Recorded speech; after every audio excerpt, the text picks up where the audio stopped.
Sometimes the most broken hearts are the ones that love the deepest.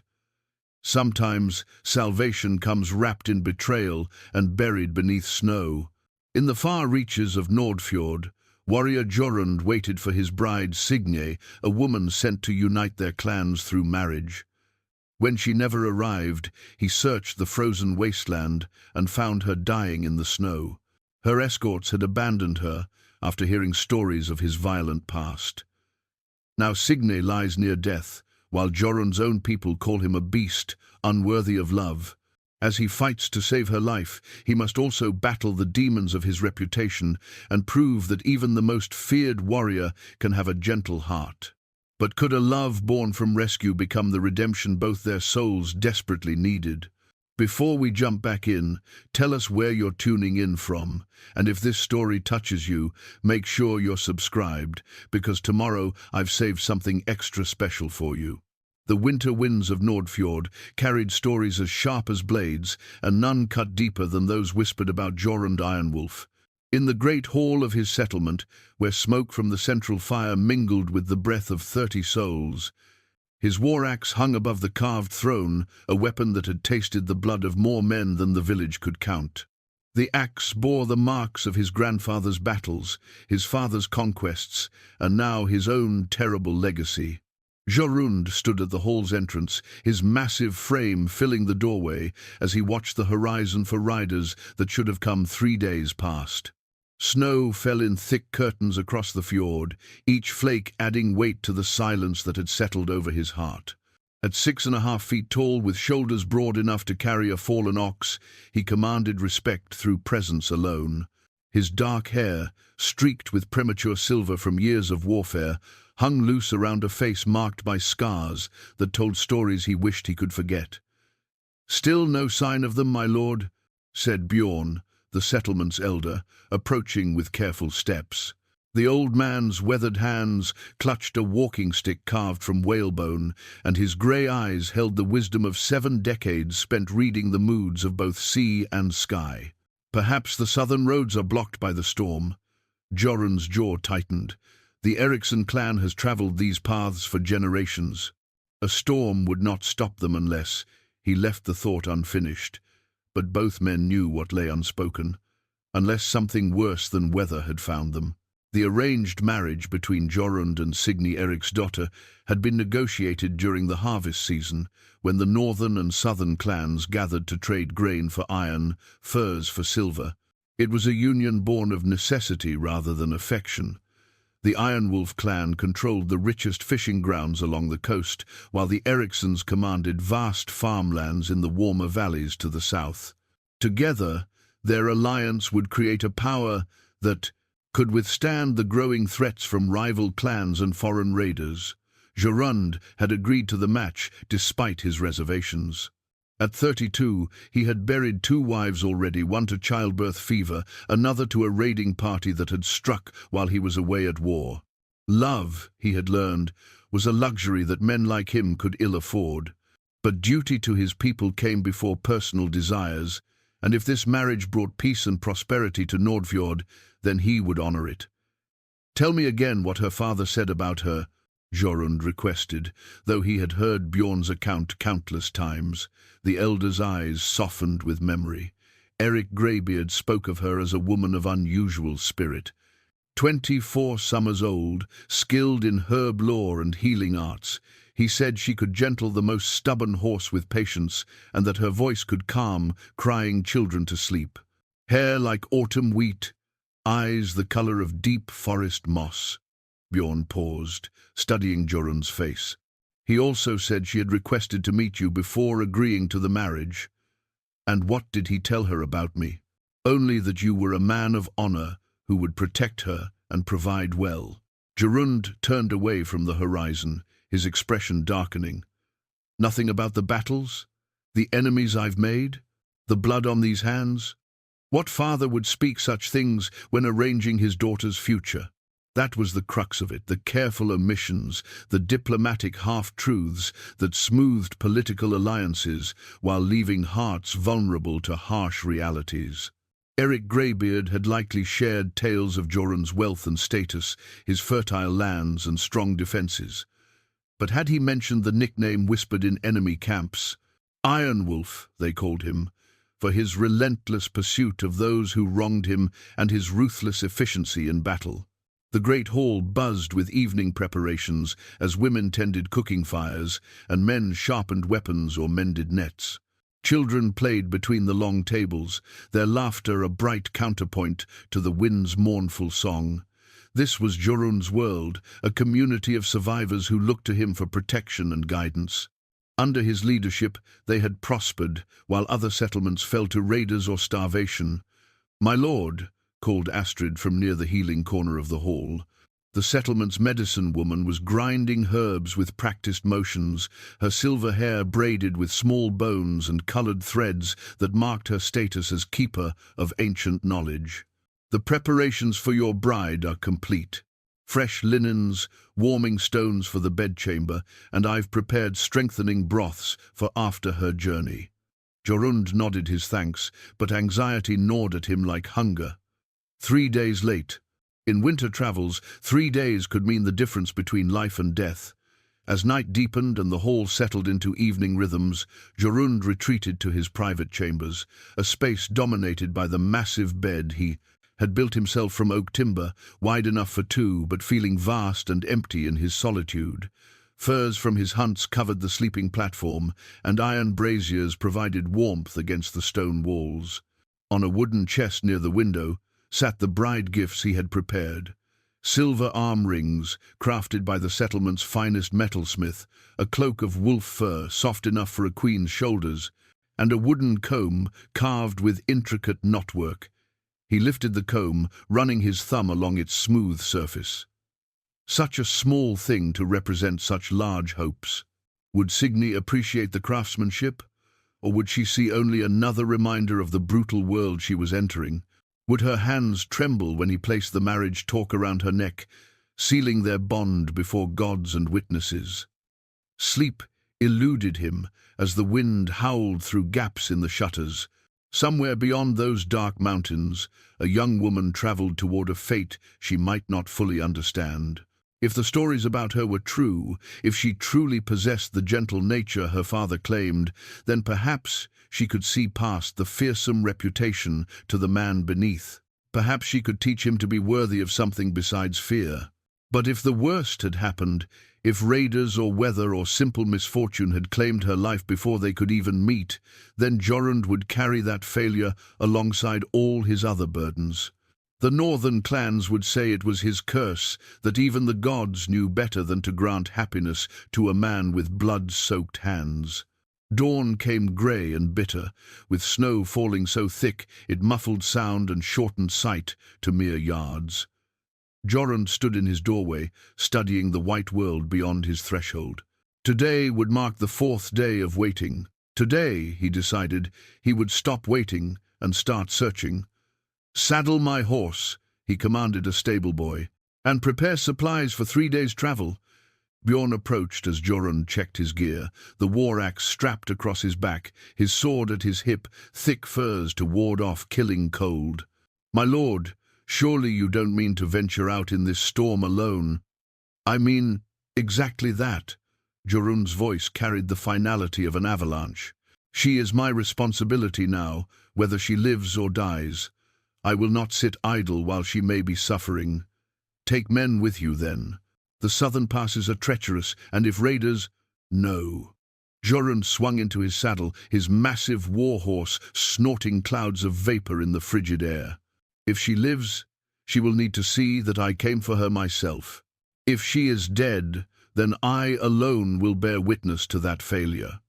He rode out into the storm while his people watched from doorways and windows, their faces etched with worry and admiration in equal measure. Behind him, smoke rose from the settlement's chimneys, marking the warmth and safety he left behind. Ahead lay only white emptiness and the hope that somewhere in that vast wilderness, a young woman still drew breath and waited for rescue that might never come. The wind carried his horse's hoofbeats away into silence, and Jorund Ironwolf disappeared into the storm like a ghost pursuing another ghost, driven by duty and something deeper that he dared not name as hope. The storm had raged for 2 days when Jorund finally found traces of the travelling party.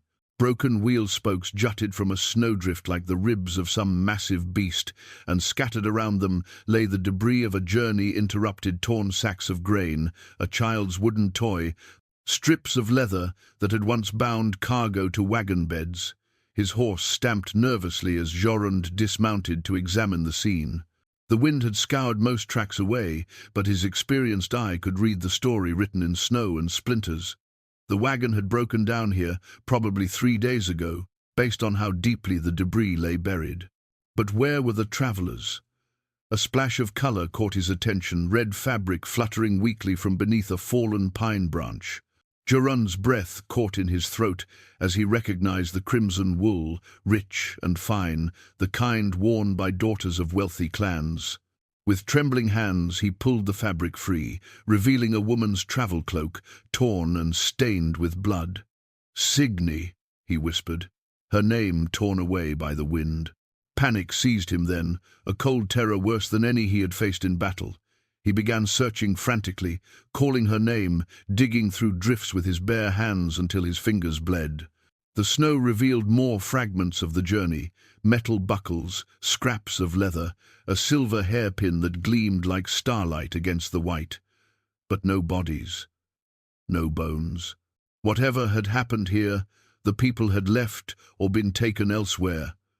Jorund forced himself to think like the tracker he had been before leadership claimed him. He studied the scattered belongings more carefully, noting what was missing versus what remained. Food supplies were gone, warm cloaks and furs had been taken. Weapons, too. But valuables like the silver pin lay abandoned, suggesting haste rather than robbery. Then he saw them boot prints in a sheltered hollow, where the snow had not yet filled them completely. Multiple sets, leading south along a deer track that wound between granite outcroppings. Some prints were large, belonging to men, others smaller, lighter. At least one person had been limping, favoring their left leg based on the uneven stride pattern. Hope flared in his chest. If they had left on foot, they could not have gone far in this weather. But hope warred with dread as he realized that exposure and cold would claim them long before they reached any settlement. The nearest southern village lay 2 days' hard travel through mountain passes that were treacherous even in good weather. He mounted his horse and followed the trail, pushing through deepening snow as the storm intensified. The tracks led him along ridgelines and through valleys where the wind carved strange sculptures from ice and stone. Twice he lost the trail completely, only to find it again by following the logical path someone would take seeking shelter. As the light began to fail, the tracks diverged. The main group had continued south, but one set of smaller prints branched off toward a cluster of standing stones that marked an ancient, sacred site. These prints showed signs of stumbling, of someone who moved with great difficulty. Jorund's heart hammered as he realized what this meant. Someone had been left behind. The sacred stones rose from the snow like sleeping giants, carved with symbols from the old religion. Between them, barely visible in the gathering darkness, lay a motionless figure wrapped in that familiar crimson cloak. He dismounted and ran, his heavy boots crunching through the crust of snow. As he dropped to his knees beside the still form, he could see the pale oval of a woman's face framed by wheat-colored hair. Her lips had taken on the blue tinge of severe cold, and her breathing came in shallow, barely perceptible puffs of vapor. Signe. This time he spoke her name like a prayer. Her eyelids fluttered at the sound of his voice, revealing green eyes clouded with exhaustion and pain. She tried to speak, but only a whisper emerged. "My lord." Her voice broke on the words, "I knew you would come." Rage filled him then, hot and consuming. Someone had abandoned this woman to die alone in the snow. Someone had looked at her suffering and chosen to leave her behind rather than slow their own escape. The red cloak that should have marked her as a person of value and protection had become her funeral shroud.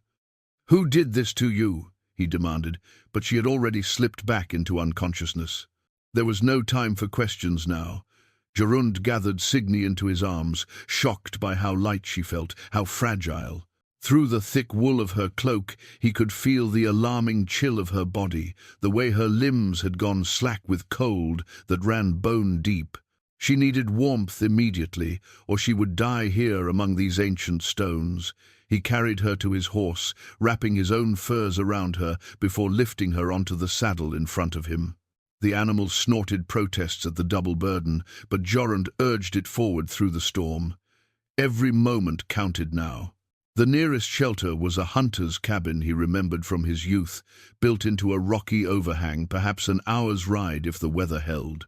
But the storm was worsening, and Signe's breathing grew more labored with each passing minute. Jorund found himself talking to her as they rode, his voice rough with emotion he rarely allowed himself to feel. "Stay with me, little one. Don't give up now. I've got you. You're safe." The cabin appeared through the swirling snow, like a gift from the gods, a low structure of stone and timber that had weathered decades of mountain storms. Jorund kicked open the door and carried Signe inside, laying her gently on the single sleeping platform while he worked to build a fire in the stone hearth. His hands shook as he struck flint to tinder. Behind him, Signe's breathing had become so faint he had to strain to hear it. The fire caught at last, flames licking hungrily at dry wood he found stacked against one wall. As warmth began to fill the small space, he turned his attention back to his bride. The crimson cloak had saved her life by trapping what little body heat remained, but her clothes beneath were soaked through with melted snow. Jorund hesitated only a moment before pragmatism overcame propriety. She would die of cold before modesty mattered. Working quickly but gently, he removed her wet garments and wrapped her in dry furs from his travel pack. Her skin was pale as ice, and when he touched her hands, they felt like stone. But there was still a pulse at her throat, still the faint rise and fall of breathing. He built up the fire until the cabin glowed with warmth, then lay beside her to share his body heat, as he had done for injured warriors on winter campaigns. It was the most intimate moment of his life, and yet it felt strangely pure, not desire, but desperate care, the primal need to preserve life against the hungry cold. As the hours passed, and warmth slowly returned to her limbs, Signe began to stir. Her eyes opened to find his face inches from hers, and instead of fear, he saw relief. "You came," she whispered. They said you were a monster who would devour me. But you came. Who told you this?" "Gunnar, the escort leader. When the wagon broke, he said it was a sign that the gods themselves rejected this marriage." Her voice gained strength as feeling returned to her body. "He said, better I should die clean in the snow than live as the plaything of the Iron Wolf." Jorund felt something break inside his chest, not his heart, but the careful walls he had built around it. This woman, this brave soul who should have been his salvation, had been poisoned against him by the very people sworn to protect her. And yet when she saw him, when she looked into his eyes, she had felt relief instead of terror. "Gunnar is wrong," he said simply. "About the gods. About me. About what kind of man I am when I love someone." She studied his face in the firelight, her green eyes searching. "Then show me," she whispered. "Show me who you really are." Outside, the storm raged on, but inside the small cabin, something new was being born between them, fragile as a flame, precious as hope, and fierce enough to survive whatever trials lay ahead. 3 days passed in the hunter's cabin before the storm finally broke. During those hours, Jorund learned more about Signe than months of formal courtship could have revealed. She was stronger than her delicate appearance suggested, possessing quiet resilience that reminded him of mountain flowers that bloomed through snow. As her strength returned, she began to share fragments to her journey. Her father had arranged the escort of 6 men, led by Gunnar Ravnsson, a warrior known for his strict adherence to honor codes. But honor, it seemed, had limits when faced with reputation and fear. The first night on the road, the men spoke freely around the fire. Signe explained, her voice steady though her hands still trembled slightly. They told stories about you, about battles where you showed no mercy, about enemies who disappeared in the night. Jorund felt the familiar weight of his reputation settling on his shoulders. And what did you think of these stories? I thought they sounded like tales men tell to make themselves seem braver. She met his eyes directly, but Gunnar believed them completely. He grew more agitated with each mile north. The artifact that dominated their small refuge was Jorund's hunting knife, a blade he used to prepare their meals, carve kindling, perform the dozen small tasks required for survival. Signe watched him work with it, noting the careful precision of his movements.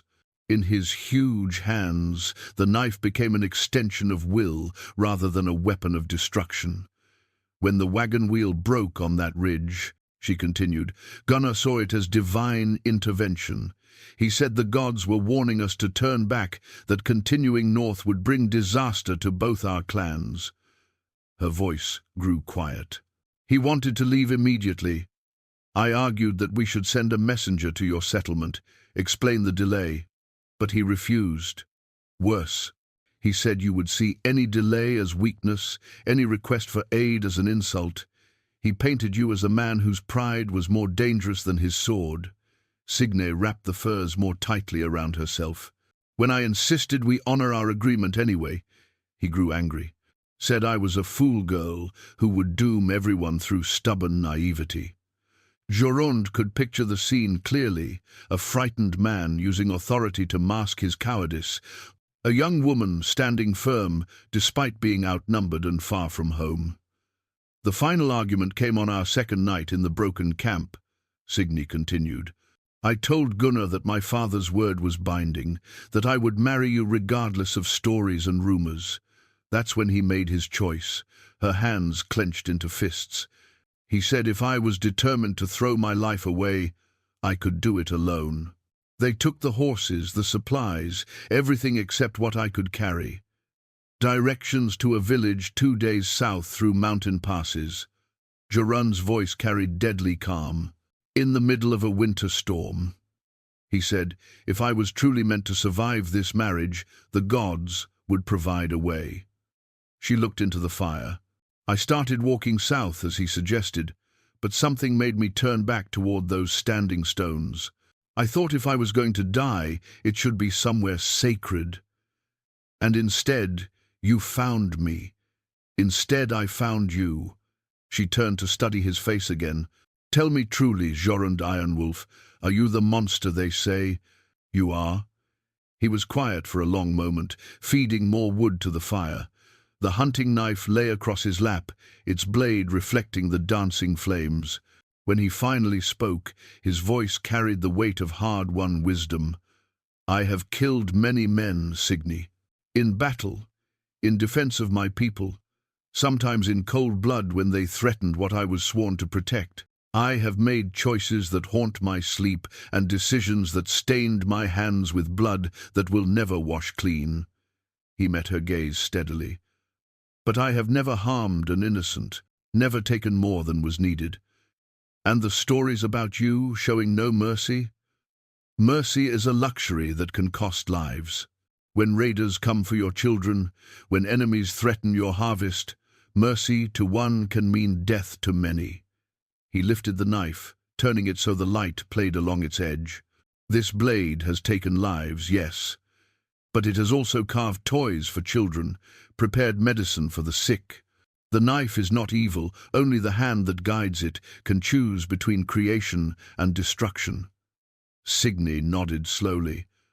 My father used to say something similar about his sword, that a weapon was only as honorable as its wielder. Your father sounds like a wise man. He is, but wisdom and worry often walk together. She pulled her knees up under the furs. He worries that this marriage alliance asks too much of both our clans. What do you think?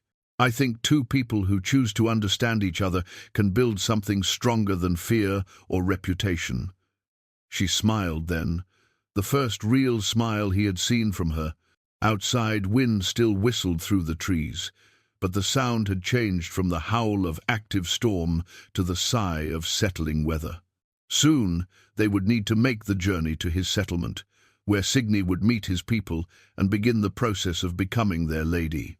The journey back to Nordfjord took 2 days through snow-covered mountain passes that tested both horse and rider. Signe rode behind Jorund on his massive warhorse, her arms wrapped around his waist for warmth and stability.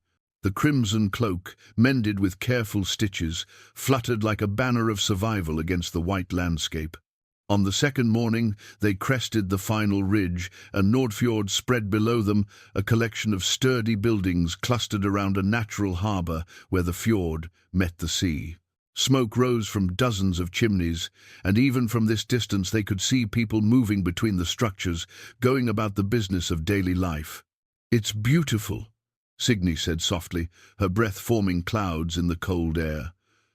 "Smaller than I expected, but it feels solid, permanent. My grandfather chose this site," Jorund replied, pride evident in his voice. "Sheltered from the worst storms, deep water for ships, fresh water from the mountain streams, everything a settlement needs to prosper." As they descended toward the village, people began to notice their approach. Word spread quickly, and by the time they reached the settlement's edge, a small crowd had gathered. Jorund could see curiosity and concern in their faces. They had expected him to return with news of his bride's fate, but not necessarily with the bride herself. The artifact that would define this homecoming was Signe's silver marriage brooch, a piece of jewelry her mother had given her before the journey, meant to be worn at her wedding ceremony. She had hidden it in her personal kit when Gunnar abandoned her, and now she pinned it to the mended crimson cloak as a statement of her intentions and identity. Bjorn was the first to approach as they dismounted near the great hall. The elder's weathered face showed relief at seeing Jorund safe, but his eyes lingered on Signe with careful assessment. "My lord," Bjorn said formally, "we are glad to see you return safely. This is Signe Eriksdottir," Jorund announced, his voice carrying across the gathered crowd. "My betrothed, daughter of Eric Greybeard, and if the gods will it, soon to be lady of this settlement." A murmur ran through the crowd, not hostile, but cautious. These were people who had learned to be wary of change, especially change that came under unusual circumstances. "What happened to her escort?" asked Astrid, the healer woman, stepping forward to study Signe with professional interest. "She looks like she's been through an ordeal." "Her escort proved unworthy of trust," Jorund said simply. "They abandoned their charge in the wilderness rather than complete their duty. I found her 3 days ago, near death from cold and exposure." The crowd stirred at this news. Abandoning a bride traveling to an arranged marriage was not just dishonorable, it was an insult to both clans and a violation of sacred customs. Several of the younger men began muttering angrily about what should be done to Gunnar and his men. "Peace," Jorund commanded, and the muttering stopped. "What's done is done. Our concern now is for Signe's welfare and the future of our alliance with her clan." Astrid approached Signe with the confidence of someone accustomed to taking charge of medical situations. "Child, you look pale and thin. When did you last eat a proper meal?" 4 days ago, before the escort left me." Signe's voice was steady, but Jorund could feel the tension in her body as she faced this scrutiny from his people. "Then come," Astrid said firmly. "You need food, rest, and a warm bath before anything else. The politics can wait." She turned to the crowd. "The rest of you, give the girl space to breathe. She's been through enough without being stared at like a curiosity." The crowd began to disperse, though many lingered to exchange whispered conversations. Jorund appreciated Astrid's intervention. The healer had a way of cutting through social complications to focus on practical needs. As they walked toward the great hall, Signe asked quietly, "Do they approve of me?" They don't know you yet, Jorund replied honestly. But they will. Astrid already likes you, and her opinion carries weight. Bjorn is cautious by nature, but he respects courage, and you've shown plenty of that. Inside the great hall, warmth and the smell of cooking food enveloped them. The evening meal was being prepared, and several women looked up from their work to study the newcomer. Jorund could see them taking note of Signe's appearance, her travel-worn condition, the mended cloak, the silver brooch that marked her status. Thora, Astrid called to a middle-aged woman, stirring a large pot over the fire. Prepare a bath, and set aside portions of that stew. Our lady has need of both. Thora nodded and moved to comply, but her expression remained neutral. She was the unofficial leader of the settlement's women, and her acceptance would be crucial for Signe's integration into the community. I should help, Signe said, moving toward the cooking area. I'm skilled at food preparation, and I don't want to be seen as a burden. Absolutely not, Astrid said firmly. You're exhausted and half-starved. There will be plenty of time for you to contribute once you've recovered your strength. But Signe had already approached Thora and was examining the contents of the cooking pot. This smells wonderful. What herbs are you using for seasoning? Thora looked surprised at the question. Bay leaves, wild thyme, and a bit of juniper. Nothing fancy. In my clan's territory, we sometimes add dried mushrooms to stews like this.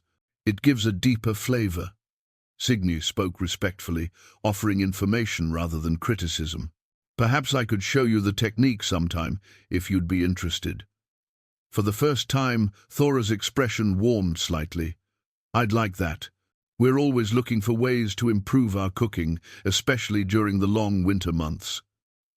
Jorund watched this exchange with growing admiration.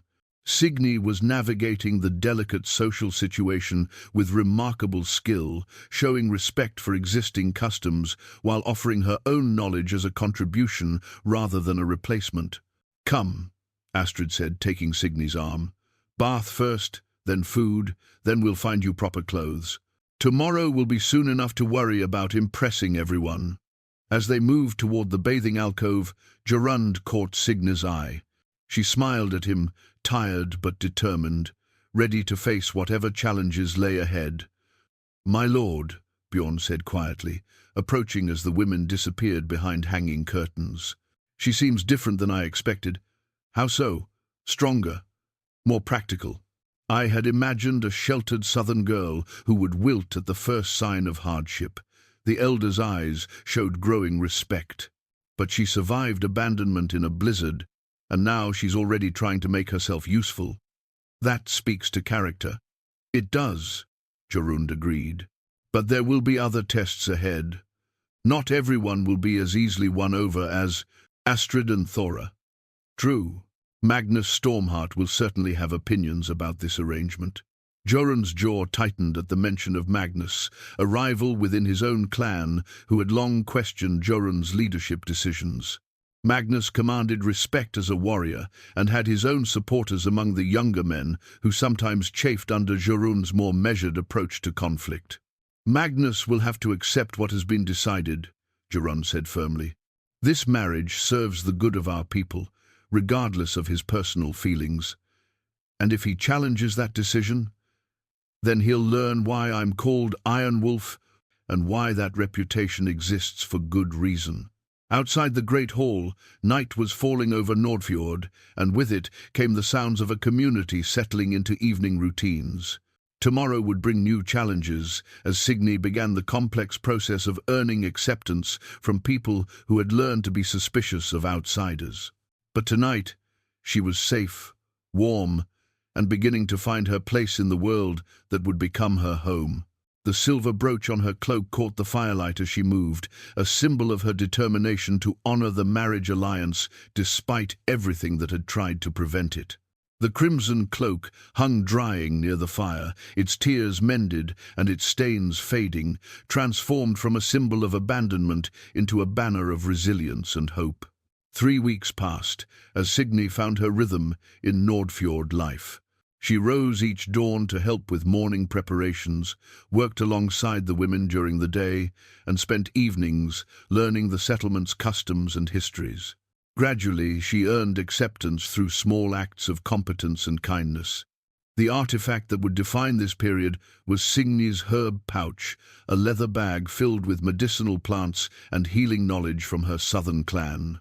She had saved it from the abandoned wagon, and now it became her key to earning respect among Jorund's people. The first crisis came when young Olaf Bjornsson developed a burning fever that resisted Astrid's usual remedies. The boy was the blacksmith's son, barely 8 years old, and his condition worsened rapidly despite the healer's best efforts. "I've tried willow bark tea and cold compresses," Astrid confessed to Signe as they stood over the boy's bedside. "Nothing seems to break the fever. His breathing grows more labored by the hour." Signe studied the child's flushed face, noting the rapid pulse at his throat and the way his skin felt dry and hot despite the fever. "In my clan's territory, we sometimes see fevers like this during wet seasons. May I examine him more closely?" Astrid nodded, stepping back to give Signe space. The boy's mother, Gudrun, watched anxiously as Signe gently pressed her fingers to various points on his neck and checked the color of his tongue. "It's the lung fever," Signe diagnosed. "The same infection that killed 3 children in our settlement 2 winters ago. Before my mother taught me the proper treatment." She opened her herb pouch and began selecting dried plants. "I'll need hot water, honey, and a way to create steam for him to breathe." Working quickly, Signe prepared a complex mixture: elderflower to reduce fever, pine needles for their healing oils, and a rare moss that grew only in shadowed mountain valleys. She added honey to make the bitter medicine palatable, then showed Gudrun how to create a tent of furs over the boy's head, while steam from the herbal mixture filled the enclosed space. "He must breathe this steam 4 times daily," Signe instructed, "and the medicine should be given in small sips every hour, even through the night. The fever will likely worsen before it breaks, but don't lose hope." Gudrun grasped Signe's hands with tears in her eyes. "Bless you, my lady. If this saves my boy—" "It will," Signe said firmly, "but you must follow the treatment exactly as I've shown you." Word of Signe's intervention spread quickly through the settlement. By evening, several other families had approached her with their own medical concerns: a persistent cough, an infected wound that wouldn't heal, an elderly woman's joint pain that flared with cold weather.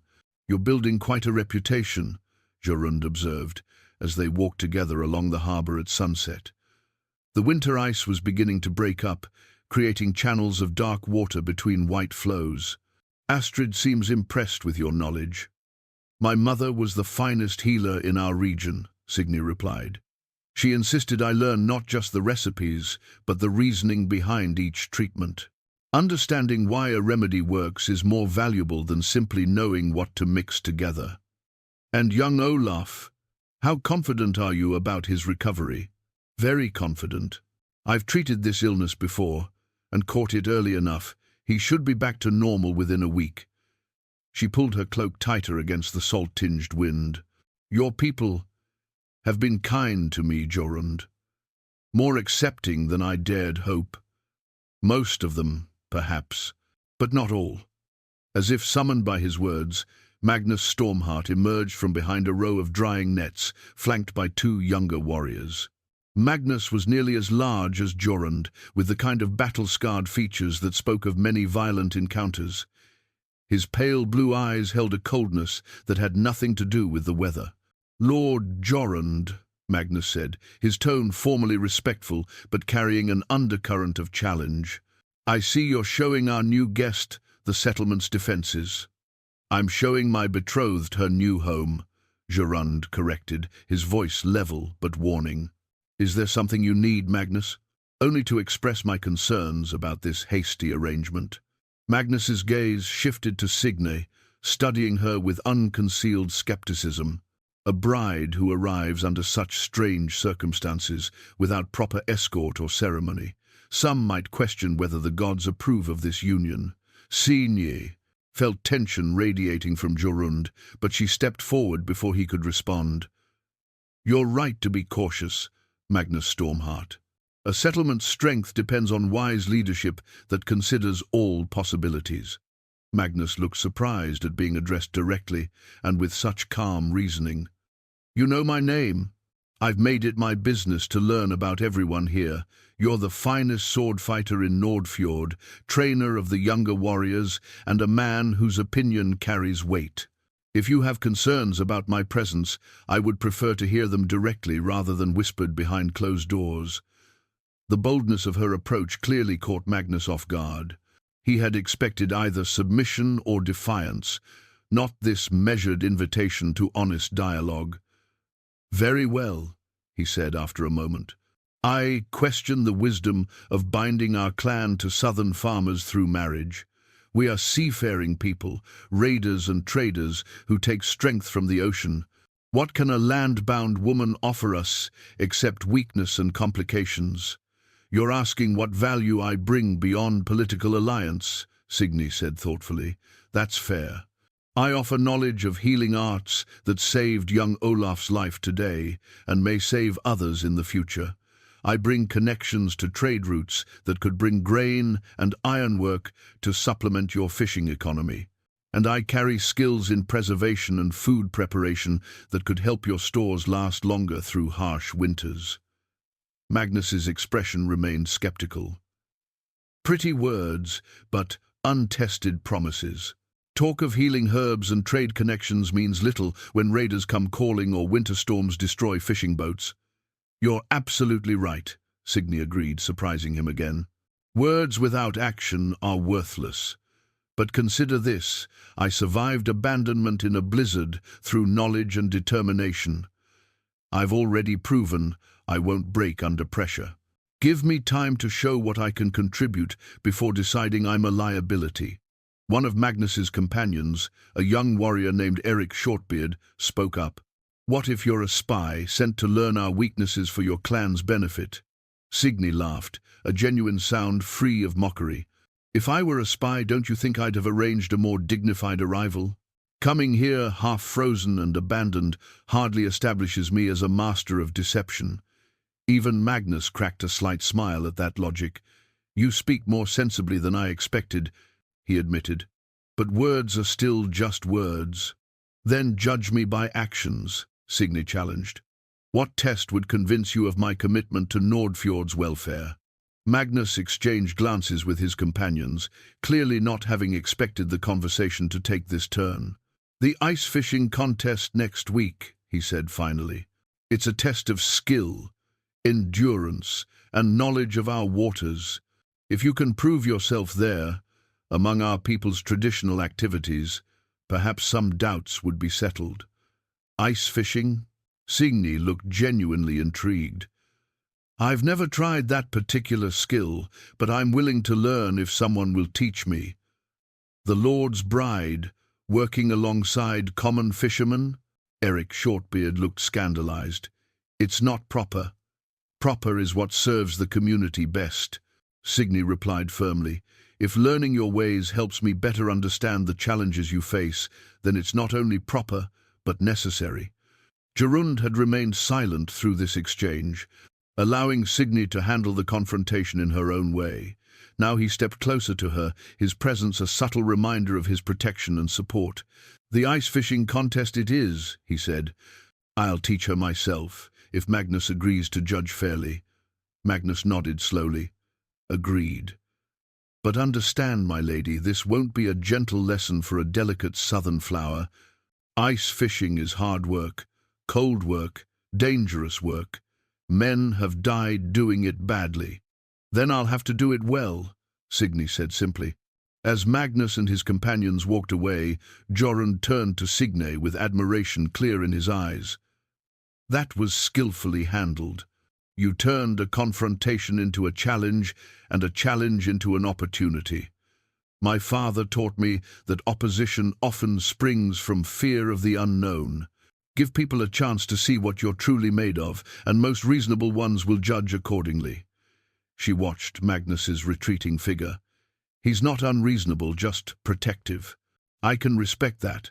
And if you fail the ice fishing test, then I'll fail publicly and honestly and find another way to prove my worth. She smiled up at him. But I don't plan to fail. Above them, the first stars appeared in the darkening sky, and from the great hall came the sounds of evening preparations. Tomorrow would bring new challenges, but tonight felt like a small victory, one step closer to earning her place in this harsh, beautiful world she was determined to call home. Young Olaf's fever broke 3 days later, exactly as Signe had predicted, cementing her reputation as a healer and adding weight to her growing influence in the settlement. The week of preparation for the ice fishing contest brought Signe closer to understanding the true nature of Nordfjord life. Each dawn found her on the frozen harbour with Jorund, learning to read ice thickness, to set lines properly, and to endure the bone-deep cold that came with hours of motionless waiting. The artifact that defined this period was Jorund's fishing spear, an ancient tool passed down through generations, its iron point worn smooth by countless catches. When he placed it in Signe's hands for the first time, she felt the weight of tradition and the trust he was showing by teaching her his family's techniques.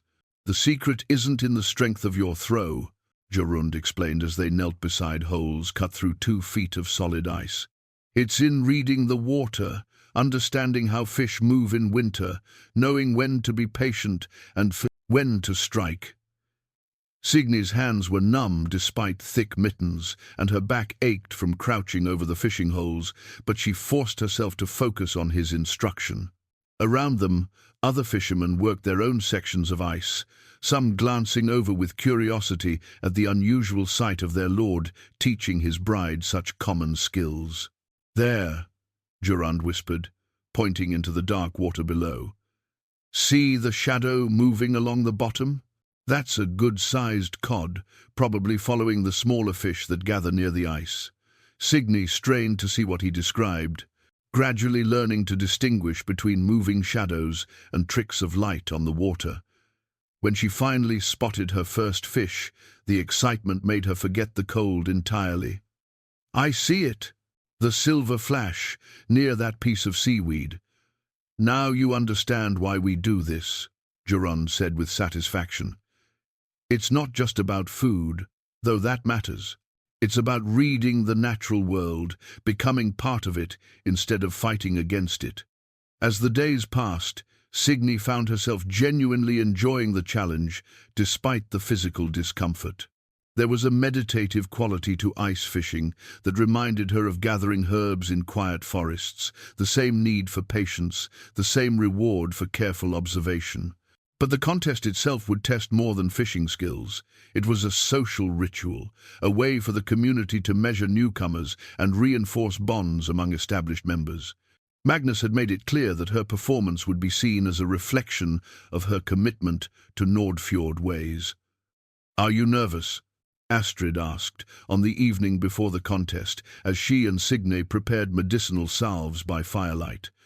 The healer had become a trusted friend, offering guidance on both healing arts and community dynamics. "Terrified," Signe admitted honestly. "Not of the fishing itself, but of what failure might mean for my acceptance here." "Magnus is a fair man, despite his gruff manner," Astrid assured her. "If you show honest effort and proper respect for our traditions, he'll acknowledge it regardless of how many fish you catch. And if I embarrass myself completely, then you'll learn from it and try again. That's how we all earned our place here, through persistence more than perfection." The morning of the contest dawned clear and bitter cold, with a wind off the sea that cut through even the heaviest furs. 20 participants gathered on the harbour ice, ranging from experienced fishermen to young people barely old enough to handle a spear. Signe was the only woman competing, which drew both supportive smiles and skeptical frowns from the gathered spectators. Magnus stood before the group, his breath forming clouds as he explained the rules. 6 hours, from sunrise to midday, fish are judged by size and quantity. Anyone who falls through ice or requires rescue is automatically disqualified. His pale eyes found Signe. "Safety comes before pride. No catch is worth a life.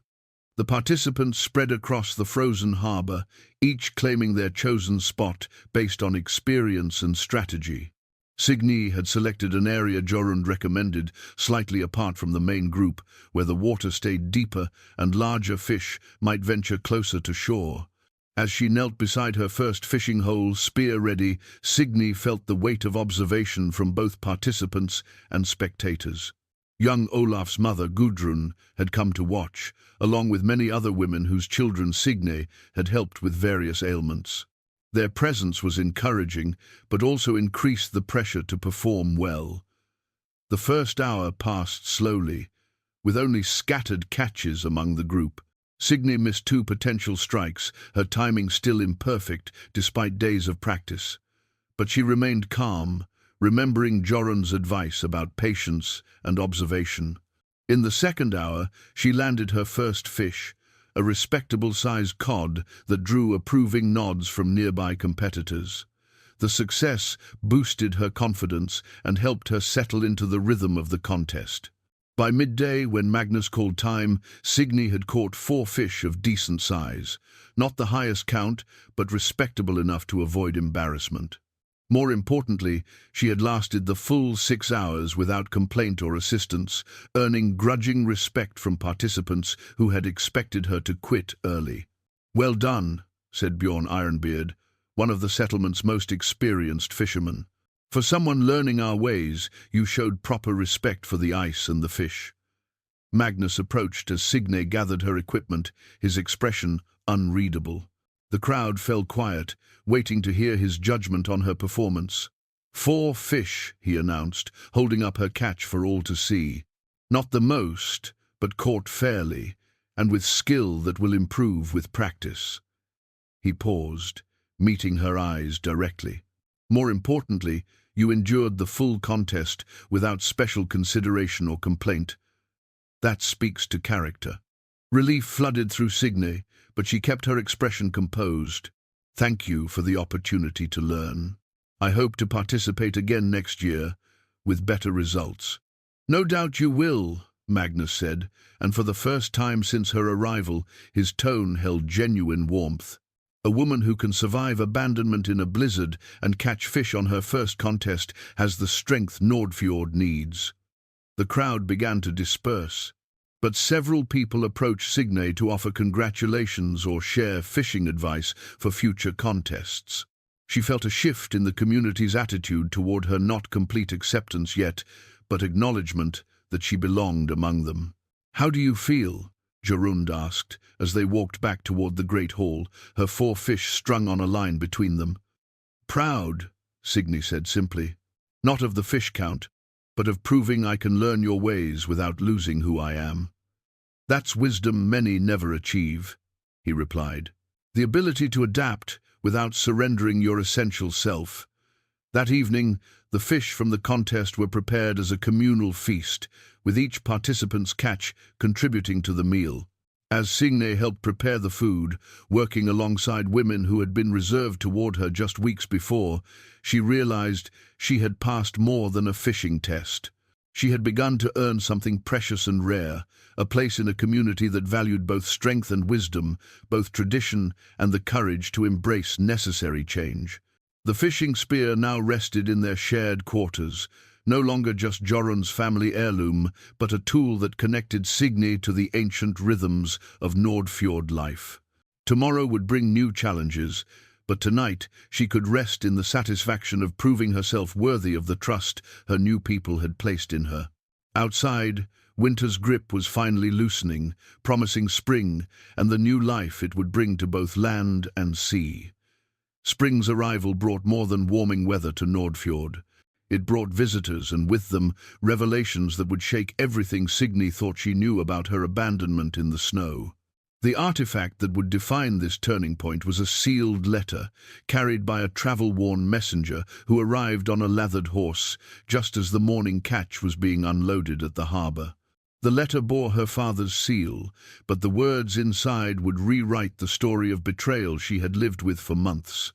Signe was working with Astrid in the healing alcove when Jorund approached, his face grave and the letter trembling slightly in his massive hands. "This came for you," he said quietly, "from your father." She set down the herbs she had been grinding and accepted the parchment with growing unease. Her father's formal script filled the page, but as she read, confusion replaced concern, then shock, then a cold understanding that made her hands shake. "My beloved daughter," the letter began, "if this message finds you alive, then the gods have been kinder than I dared hope. Word has reached me of Gunnar's treachery, but not the full tale until now. Know that he acted not from cowardice alone, but from darker motivations that shame our clan." Signe's voice caught as she read aloud. "I have learned that Gunnar received payment from Thorvald Blackbeard to ensure your marriage never took place. 30 pieces of silver to abandon my daughter in the wilderness, and claimed to me that raiders had taken the entire party." Jorund's jaw tightened. "Thorvald Blackbeard. I should have known." "You know this man?" Signe asked, looking up from the letter. "A rival clan leader who has been trying to break up alliances between northern settlements. If your marriage to me succeeded, it would have created a power block he couldn't challenge." Jorund's knuckles whitened as his hands clenched into fists. "But paying to have you murdered, that goes beyond clan rivalry into pure evil." Signe continued reading, her father's words revealing the full scope of the deception.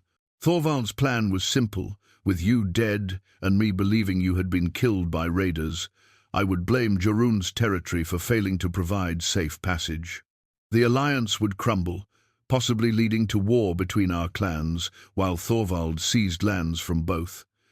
Instead, his plan gave me the greatest gift of my life," Jorund said softly. "Finding you, saving you, learning who you truly are." But the letter held more revelations. "There is something else you must know, my daughter. Something I kept from you to protect your innocence, but which you must understand now that you face such dangers. Your mother's death was not from fever, as I told you. She was poisoned by Thorvald's agents when she discovered his earlier attempts to undermine our clan's alliances." The parchment fell from Signe's nerveless fingers. Everything she had believed about her life, her family, her mother's death, all of it had been built on lies, designed to protect her from a truth too terrible to bear. "My mother," she whispered. "She didn't die of illness. She was murdered." Jorund knelt beside her, gathering the scattered pages of the letter. "I'm sorry," he said simply. "No one should learn such things this way." Astrid approached with a cup of strengthening tea, her healer's instincts recognizing shock when she saw it. "Child, you've gone pale as winter ice. Sit and breathe slowly." But Signe was already rising, her green eyes blazing with an anger that transformed her gentle features into something fierce and dangerous. "He killed my mother. Then he tried to kill me, and he would have destroyed both our clans to achieve his goals. Thorvald Blackbeard has made many enemies," Jorund said carefully, "but he's also powerful, with warriors and resources that make direct confrontation costly." "I'm not talking about confrontation," Signe said, her voice deadly calm. "I'm talking about justice. My mother spent years building alliances through diplomacy and trade. She created prosperity for our people through peaceful means, and this monster had her killed because her success threatened his ambitions." She began pacing the small alcove, her mind racing with implications and possibilities. "Don't you see what this means? Gunnar didn't abandon me out of fear or superstition. He was paid to murder me. And he would have succeeded if you hadn't decided to search for me yourself." "Which raises another question," Jorund said thoughtfully. "Why did Thorvald want you dead specifically, rather than simply disrupting the marriage through other means?" Signe stopped pacing, struck by the insight. "Because he knows something about me that even I don't fully understand. Something my father has been protecting me from." She retrieved the letter and read the final section, her father's words taking on new meaning in light of these revelations. My daughter, you have your mother's gift for building bridges between peoples, but you also have her strength, her intelligence, and her ability to see through deception to truth. Thorvald fears not just our alliance with Jorund's clan, but what you might become if given the chance to fulfill your potential. What does that mean? Astrid asked, practical as always. What potential could frighten a war leader? Leadership, Signe said with sudden clarity. My mother didn't just facilitate trade agreements and marriage alliances. She created a network of relationships that brought peace and prosperity across 3 different clan territories. If I were to continue her work, expand it further, you could unite the northern settlements under a single banner, Jorund finished. Create something too powerful for raiders and rivals to threaten. The implications hit them all simultaneously. Signe wasn't just a bride in a political marriage, she was potentially the key to transforming the entire political landscape of their region. Her mother had been building towards something much larger than simple clan alliances, and Thorvald had recognized the threat early enough to act against it. This changes everything, Signe said quietly. My marriage to you isn't just about uniting 2 clans anymore. It's about fulfilling my mother's vision and stopping Thorvald from destroying what she died trying to build. And making yourself a target for his continued efforts, Jorund pointed out. If he was willing to pay for your death once, he'll try again. Let him try, Signe said, and for the first time since learning the truth, she smiled, but it was the smile of a wolf scenting prey, not a gentle woman offering comfort. He made the mistake of letting me live long enough to learn the truth. Now I know what I'm fighting for, and I know what he's capable of. The advantage has shifted. Jorund stood and took her hands in his, studying her face with new understanding. You're not the same woman I found freezing in the snow. No, Signe agreed. That woman was running from a fate she didn't understand. This woman knows exactly what she's meant to do, and she has the perfect partner to help her do it. Outside, the messenger who had brought the letter was being fed and given rest before his return journey. But he had also brought news of increased raider activity along the southern borders, Thorvald's warriors probing for weaknesses, testing the strength of various settlements. The game had become larger and more dangerous than either of them had realized, but it had also become infinitely more meaningful. They weren't just building a marriage anymore, they were continuing a war that had already claimed Signe's mother, and might claim many more lives before it ended. As evening fell over Nordfjord, Signe and Jorund began planning not just for their wedding ceremony, but for the larger struggle that would define their life together. The gentlewoman who had wanted only to find acceptance in a new home was gone, replaced by someone who understood that sometimes love meant fighting for something bigger than personal happiness. The sealed letter lay open on the table between them, its revelations having transformed everything they thought they knew about their destiny together. The marriage ceremony was set for the next full moon, but Signe and Jorund knew they were racing against more than time. Reports from the southern borders grew more troubling each day. Burned farmsteads, missing travelers, and sightings of armed bands moving under cover of darkness. Thorvald Blackbeard was positioning his forces for something larger than simple raids. The artifact that would anchor this crucial period was Signe's mother's wedding torque, a twisted band of silver and gold that her father had sent with his letter, along with instructions to wear it during her own ceremony. The torque carried more than sentimental value.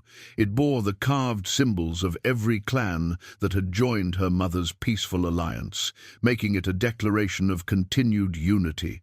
He's not going to wait for us to grow stronger, Jorund said as he studied maps in his private chambers. Every day our marriage goes uncelebrated. Every week Thorvald has to plan his assault, works in his favor.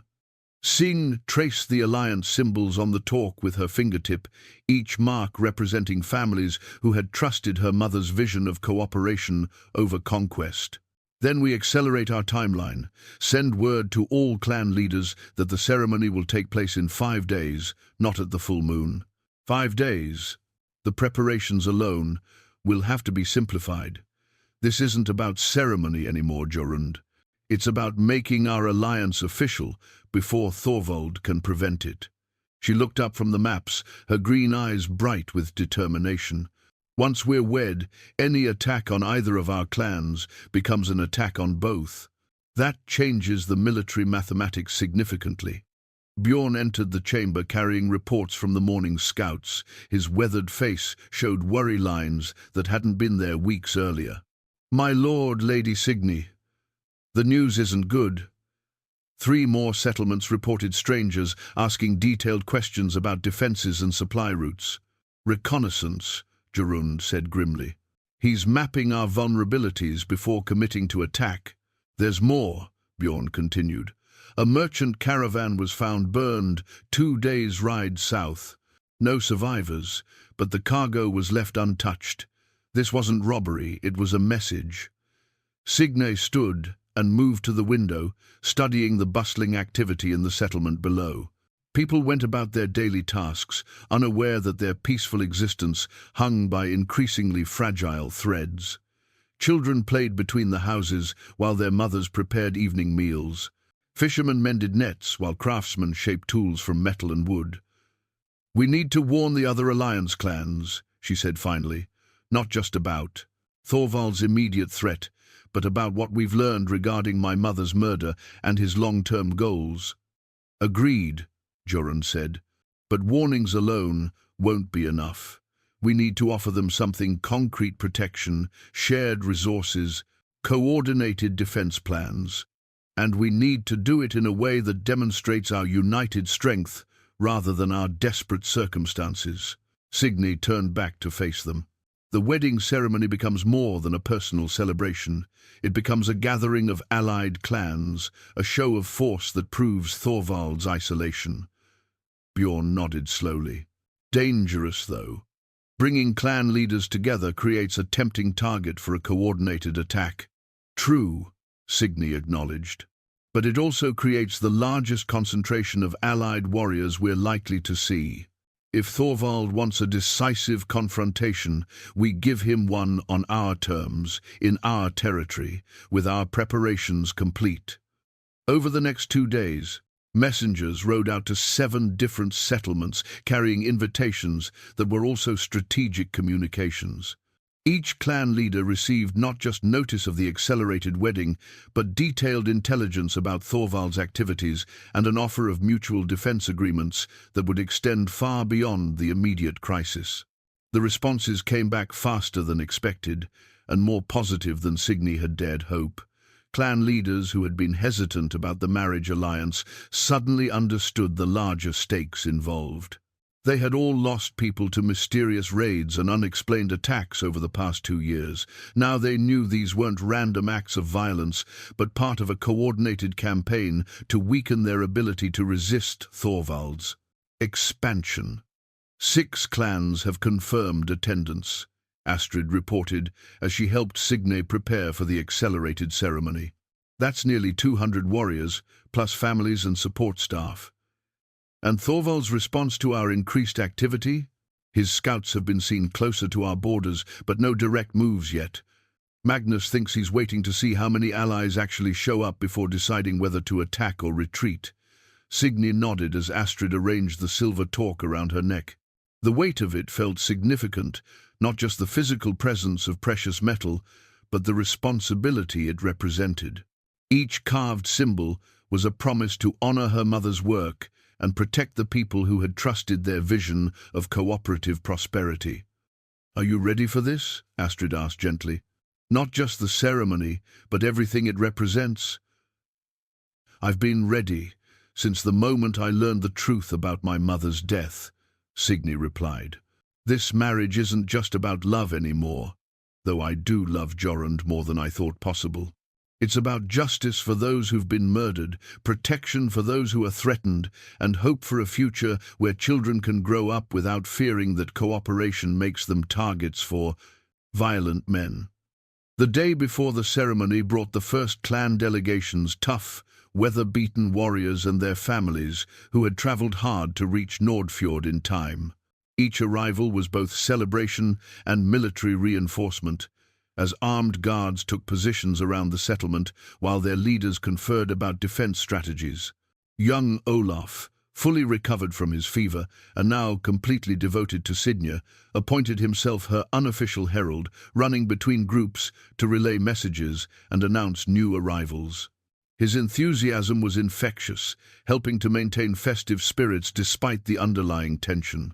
"The Bjornsson clan brings 40 fighters," he reported breathlessly to Signe as she supervised preparations for the feast.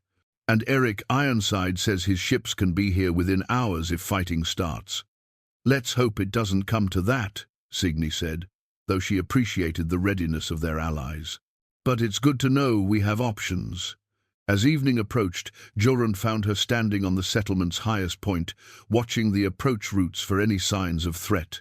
The weight of leadership sat on both their shoulders, now not just responsibility for their own people, but for the larger alliance that was forming around their union. "Having second thoughts?" he asked, though his tone suggested he knew better. "Only about waiting this long to act," she replied. "My mother built something beautiful and strong, and I let ignorance and grief keep me from seeing it clearly. Never again." "Tomorrow changes everything," Jorund observed. "Once we're wed, once the alliance is formalized, there's no going back to simple village life. There was never going to be simple village life for us," Signe said with a smile that mixed sadness and determination. "Not after what we've learned, not with what we represent. But there can be something better: safety for our people, prosperity through cooperation, and justice for those who've been wronged." Above them, stars appeared in the darkening sky, while below, the settlement buzzed with final preparations for a ceremony that would reshape the political landscape of their entire region. Tomorrow would bring either triumph or disaster, but tonight held the quiet satisfaction of knowing they had chosen their path with full knowledge of its costs and consequences. The wedding talk caught starlight as Signe moved, each carved symbol promising that this time the alliance would be strong enough to survive whatever threats emerged from the darkness. Dawn brought both wedding preparations and the first signs of trouble. The ceremony was set to begin at noon, with clan leaders already gathering in the great hall to witness the formal alliance. But as Signe prepared in her chambers, surrounded by women helping with her ceremonial dress, shouts from the watchtowers shattered the morning's peace. "Ships on the horizon," came the cry. "Black sails approaching from the south." Jorund burst into the chamber without ceremony, his war gear already strapped in place. "Thorvald's fleet, 20 ships, maybe more. They'll make landfall within the hour." The artifact that would define this crucial moment was Signe's ceremonial wedding dress, white wool embroidered with silver threads that caught the light like armor, and the golden belt that marked her status as a clan leader's daughter. She looked at it for a long moment, then reached for the practical leather and wool garments she wore for daily work. "What are you doing?" Astrid asked, alarmed. "Getting ready for battle," Signe replied calmly. "The ceremony will have to wait. You can't possibly mean to fight. You're the bride, the symbol of this alliance." "I'm also the target they came to kill," Signe interrupted, strapping on a hunting knife and checking its edge. "Hiding while others die, defending me, would be the worst possible start to a marriage based on partnership and shared responsibility." Jorund watched her preparations with growing admiration and terror in equal measure. "Signe, please. You don't have the training for this kind of fight. I have different training. I know herbs that can treat wounds. I understand how alliances work, and I can read people's motivations." She faced him directly. "You handle the military tactics. I'll handle everything else that needs doing to keep our people alive." Outside, the settlement transformed with practiced efficiency from wedding venue to fortress. Clan warriors took positions on walls and rooftops while their leaders coordinated defense strategies. The Great Hall, decorated for celebration, became a command center where maps and weapon counts replaced flowers and feast preparations. Magnus Stormheart found them as they emerged from the chambers. His earlier skepticism about Signe had completely vanished, replaced by grim respect. "My lady, The clan leaders want to know your wishes regarding their families. Some suggest retreating inland while we handle the fighting. No retreats, Signe said firmly. This settlement has defenses, supplies, and strategic position. Abandoning it means abandoning everything we've worked to build. We make our stand here, together. The women and children, Magnus began, will be protected in the safest areas, but not hidden away like shameful secrets. This alliance includes everyone, or it includes no one. She turned to address the gathered clan leaders who had emerged from the great hall. My friends, Thorvald Blackbeard has forced us to choose between submission and resistance. I choose resistance, knowing the costs and accepting the risks. Will you stand with me? A chorus of agreement rose from the assembled leaders. These were people who had already lost family and resources to Thorvald's campaigns. They understood that retreat would only postpone the inevitable while weakening their position. Then let's show him what unified clans can accomplish, Signe declared. The next hour passed in controlled chaos as 200 warriors positioned themselves around Nordfjord's perimeter. Fishing boats were hauled onto shore and overturned to create additional barriers. Supply stores were distributed to key defensive positions. Children and elderly were moved to the most protected areas, but even they had tasks maintaining weapons, preparing medical supplies, carrying messages between defenders.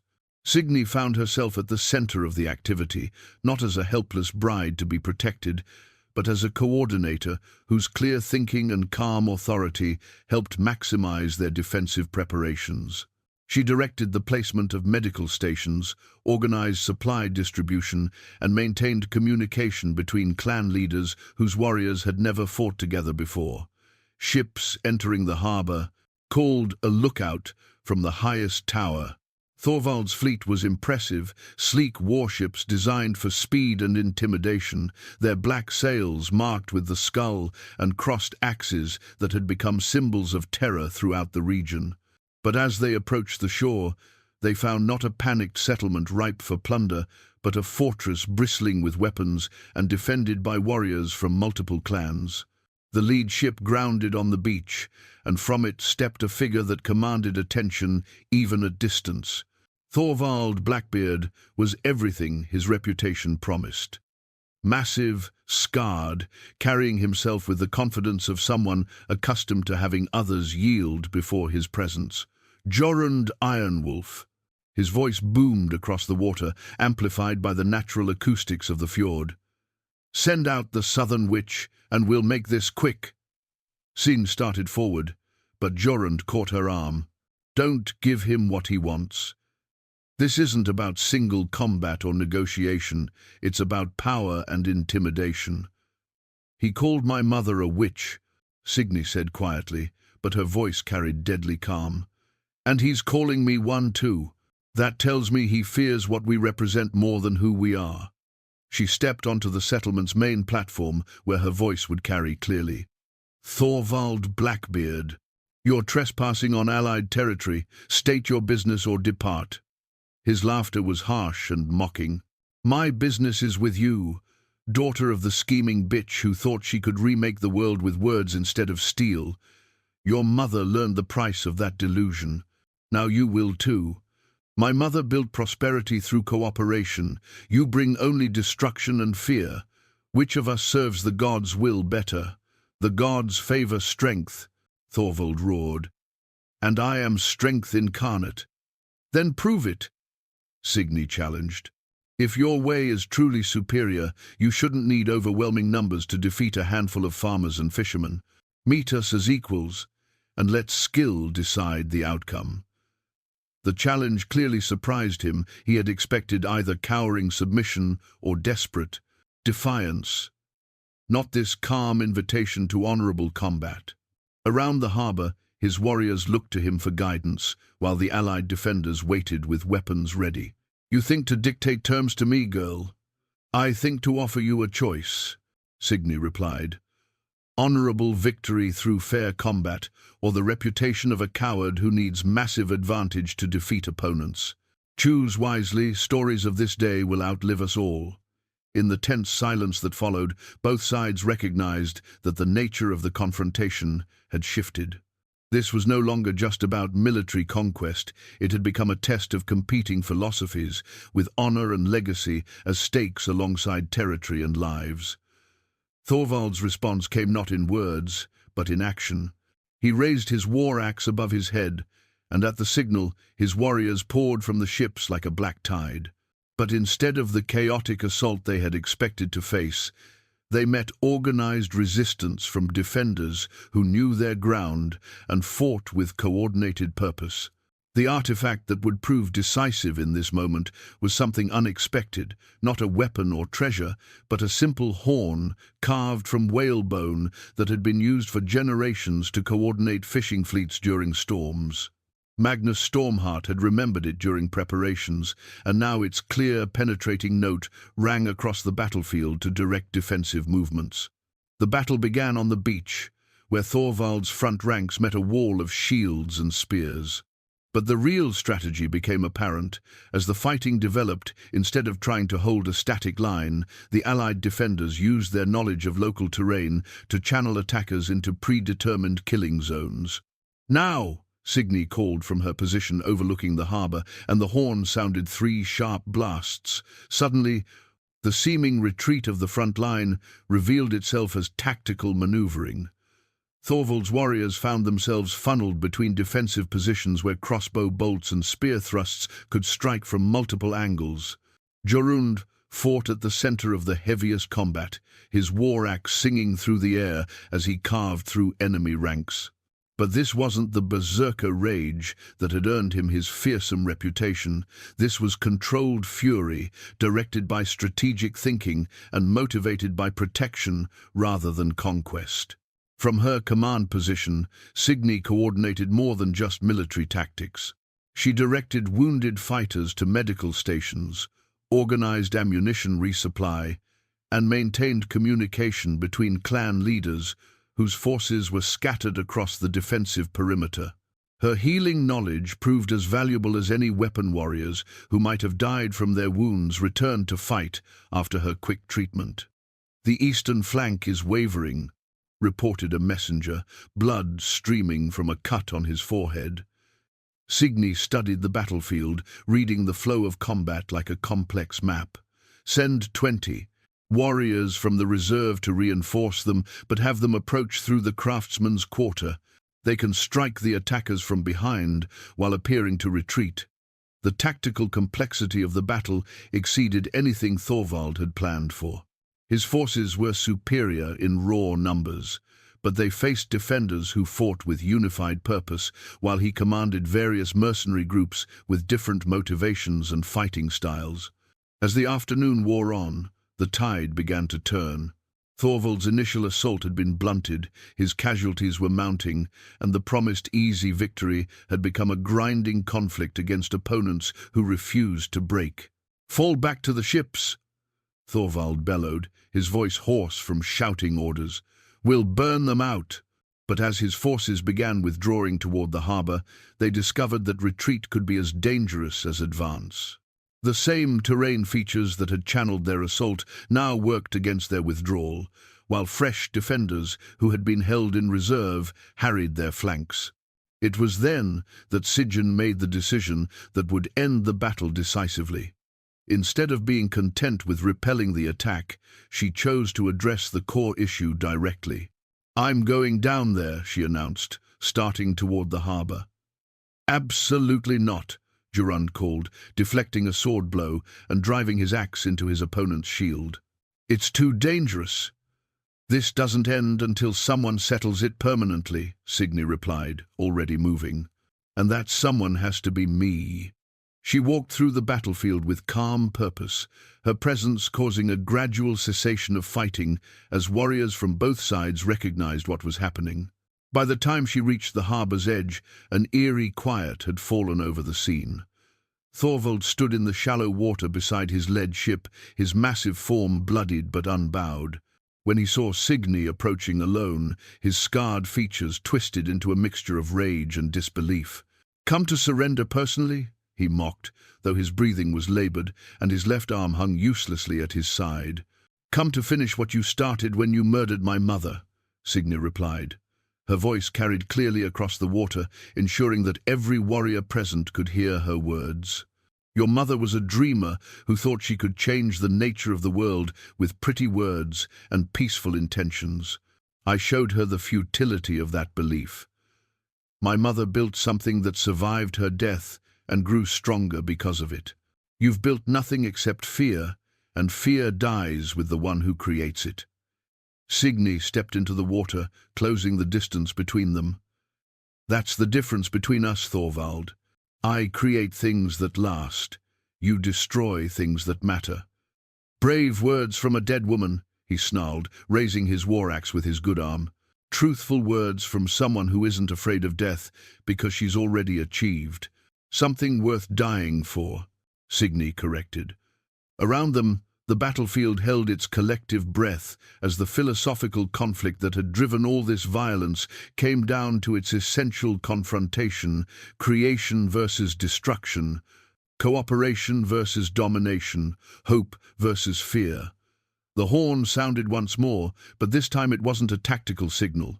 It was Magnus Stormheart acknowledging what everyone present understood. This moment would determine not just the outcome of today's battle, but the future direction of their entire region. The confrontation in the harbour lasted only moments, but those moments reshaped everything that followed. Thorvald raised his war axe, confident that his massive strength would overwhelm the woman who had defied him. But Signe didn't fight him with steel, she fought him with truth, spoken loudly enough for every warrior on both sides to hear. "Look around you, Thorvald Blackbeard," she called out, her voice carrying across the water. "Your own men are questioning why they follow someone who needs overwhelming numbers to defeat farmers and fishermen. They see allied clans fighting together while your forces fracture under pressure. They know that victory built on fear crumbles the moment that fear disappears." And she was right. Even as Thorvald advanced toward her, Signe could see doubt in the faces of his warriors. They had been promised easy conquest and rich plunder, but instead found organized resistance and principled opposition that made them look like bullies rather than heroes. The artifact that ended the confrontation was neither weapon nor treasure, but Signe's own unwavering voice as she spoke words that cut deeper than any blade. "You killed my mother because she proved that cooperation creates more prosperity than conquest. You tried to kill me because you fear that proof spreading to other regions. But you're too late. The proof already exists. Look at what we've built together in just one afternoon."